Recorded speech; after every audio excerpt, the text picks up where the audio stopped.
The desert around Spaceport America is a very different environment from British Columbia, as you'll find yourself dealing with different weather, different flora and fauna, and of course, rockets. I'm Shannon, your resident desert safety expert, and this is UVic Rocketry's guide to help you stay safe in the desert.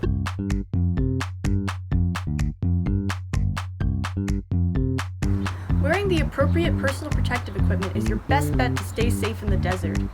Ezra and UVic Rocketry regulations require that you wear the following PPE before gaining access to the desert launch site. Hats, preferably ones with wide brim, prevent sun damage on your face, ears, and neck. Sunlight is more intense further south, so wear sunglasses to avoid eye strain and sunburns. Safety glasses must be worn at all times by Rocketeers while in the team's assembly tent. Safety sunglasses are a convenient multi-purpose eyewear option for rocketry in the desert.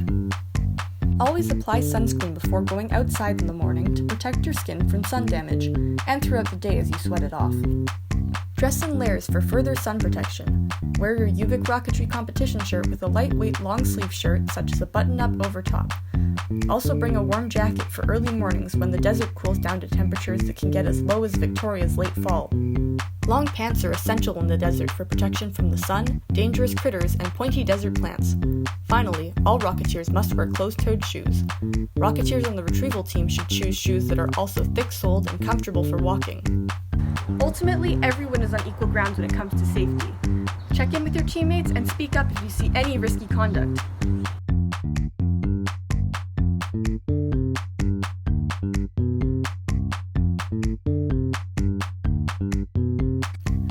As well, always let two people know where you're going before going off alone, and make sure that they acknowledge that they heard you. Congratulations! You are now dressed for the desert. Remember, while you're out there, don't forget your 3 W's: weather, wildlife, and rockets. Most of the time, the desert is very hot, sunny, and dry. It's important to stay hydrated and stay cool so that you can avoid heat stroke, sunburn, and dehydration. Severe weather can also occur, such as thunderstorms and dust storms. So here's how you can prepare for the desert weather. Remember to put on sunscreen before going outside, and stay in the shade as often as possible to stay cool and protect your skin from the sun. Ezra also provides communal misting tents for Rocketeers to cool down. Use them. The desert is not humid, so you will sweat a lot, but won't notice it since it evaporates so quickly. The only way to monitor your hydration is by tracking how much and how frequently you pee. Stay hydrated as much as possible, but remember, sip, don't chug. Chugging a lot of water can dangerously dilute your body's electrolytes.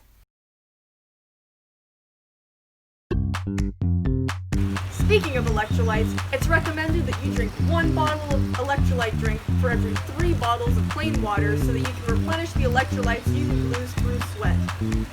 If you're peeing and drinking regularly but still feel icky, it probably means you aren't getting enough electrolytes. Hey, are you peeing right now? No. Well, you should keep sipping. If you are not currently peeing, you should continue drinking water until you are eventually peeing right now.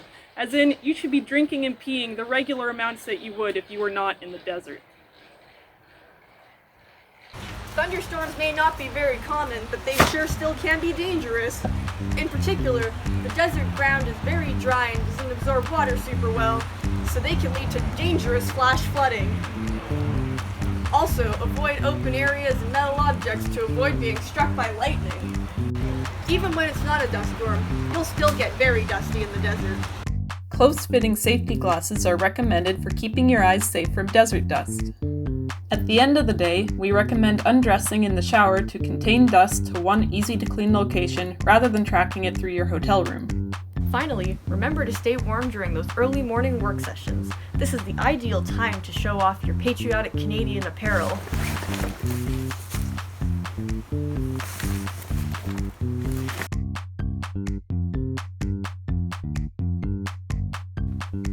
Wildlife tends to get less friendly the further south you travel. When working outside, especially in the desert, give the wildlife a wide berth for your and their safety.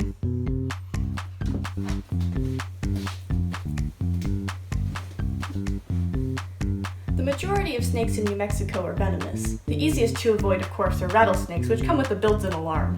Hello. I heard you saw a rattlesnake in the desert. I did. What did it look like? Oh, Well, I didn't really see much. It looked like sand. How did it make you feel? Pretty psyched, actually. Southern arachnids are less friendly and more venomous than the ones found here in Victoria. You may encounter scorpions, tarantulas, and other spiders while you're out in the desert. Tarantulas will only bite as a last resort, but they may flick irritating hairs towards your face if they feel threatened. Desert mammals may not be venomous, but they can still present hazards. For example, rabbits and jackrabbits often jump in front of cars. Even though they're cute, do not swerve for small animals. Swerving can put your passengers and your vehicle in danger, especially on dusty roads, where there may be low visibility and less traction. Since the area around the launch range is shared with ranchers, there is a small possibility that descending rockets may fall on cows. Teams that injure cows by rockets or otherwise will face hefty fines from the ranchers.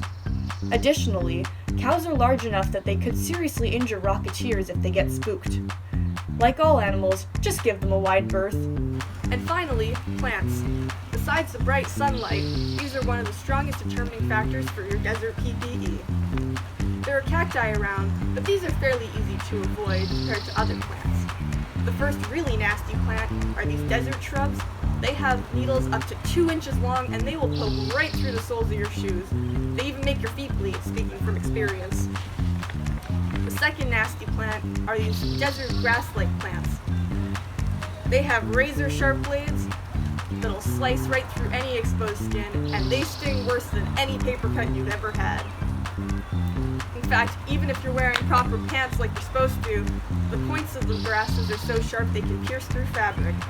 Great! Now you're prepared for all your wildlife encounters with plants and animals out in the desert. Competition is lots of fun, but don't forget that rockets are dangerous and the assembly area is full of people with explosives in their tents. Remember, UVic Rocketry team rules require everyone to wear safety glasses at all times while inside the assembly tent. Stay on your safest behavior and be especially aware of the rocket motor, recovery energetics, and airborne rocket part hazards. Anyone working in close proximity to the motor must wear a face shield. After the motor has been installed, someone from the propulsion subsystem will loudly announce this to the rest of the team, and the entire team must acknowledge the announcement by thanking the announcer by name. Motor has been installed in the rocket. Thank you, Garrett. Thank you, Garrett. Practice for competition all year round by acknowledging your friends the rocketry way. Mail's here! Thank you, Kelsey. It's gonna be sunny today. Thank you, Joan. What do you call cheese that's not yours? What? Nacho cheese. Thank you, Garrett. Thank you, Kelsey. Someone from our team should also notify nearby tents when our motor has been installed. After the motor has been installed, don't loiter behind or in front of the rocket, and be quick if you need to cross the line from one side to the other. As with the motor, anyone working in close proximity to the recovery energetics should be wearing a face shield. The recovery team will announce the system's arming to the team and be acknowledged The similarly. recovery system is now armed. Thank you, Nick. After the recovery energetics have been installed, avoid loitering in front of the rocket's nose cone. Store recovery energetics in a cool, shady place. When no rockets are currently being prepared for launch, the range will be in a green flag state. When rockets are being armed for launch, the range safety officer will announce a yellow flag state. Teams may continue working in their tents during yellow flag, but need to be ready to stop working and leave their tents immediately when the RSO announces to switch to red flag. Red flag states are announced when launches are imminent. All Rocketeers must leave their tents and get far away from tall objects to have a full view of the sky. Remember to look, listen, and point during red flag states. Be alert and watch and listen for falling pieces and rockets in the sky, and point at them as soon as you spot them. Large ballistic pieces really will make that cartoon falling noise. If you feel like you may be in the trajectory of a falling object, do not move. Continue pointing at the falling object until you're absolutely sure that it's directly overhead. Only step to the side when you're sure that it's about to hit you. If there are multiple pieces falling, do your best to follow all or most of them. If you look away, leave your finger pointing up in the air to remember the general direction to look back to. As well, both Rocketeers and spectators should stay quiet during launches to more easily listen for falling pieces and the sound of recovery vents. This has been UVic Rocketry's Desert Safety Guide. Once again, I'm Shannon, your resident desert safety expert, and and I hope this video helps you have a fun and safe time out in the desert. I am unprepared for dad jokes. Hi, unprepared for dad jokes. I'm Kelsey. Electrolytes. What plants crave. Oh, there's a thing here that needs wrenches.